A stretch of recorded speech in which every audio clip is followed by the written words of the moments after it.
Welcome to SlingerCAD. This is tutorial number 8 on CATIA conics.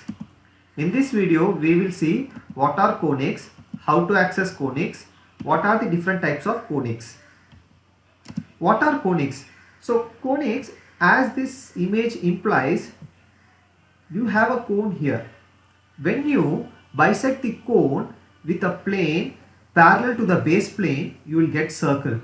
Then when you bisect the cone in some particular angle inclined with the plane and then you bisect, then you will get ellipse. Similarly, if you incline more and bisect the cone with the plane, you will get parabola. And then if you bisect the cone with the plane with more inclination, you will get hyperbola. So this is what the conics curve derived. This is how you will derive the conics curve. So the eccentricity value of circle will be equal to 0. For ellipse it will be between 0 to 1, and for parabola it will be exactly at 1, and for hyperbola it will be above 1. In CATIA we will see how to define conic curves.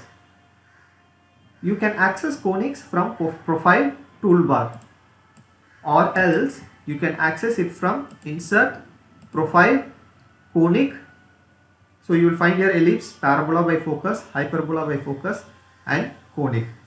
We will define how to create a ellipse. For ellipse, you need to define the center point, then the major axis, then the minor axis. So in this way you can define your ellipse. Fine. Next will be parabola. So for parabola, first you need to define the focus point.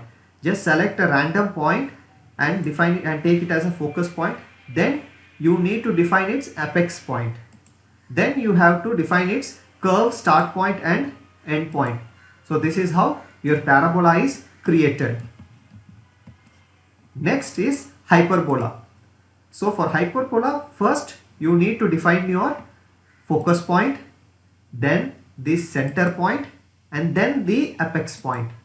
After that you have to define the curve start point and end point. So this will be hyperbola. Now we will define how to create conic. So first you need to define the start point, then you have to define the tangent point. Same way, second start point and then second tangent point, then you can get your conic curve. So this is how you will create your conics in CATIA. Thank you. For more videos, please subscribe our channel SlingerCAD for further updates.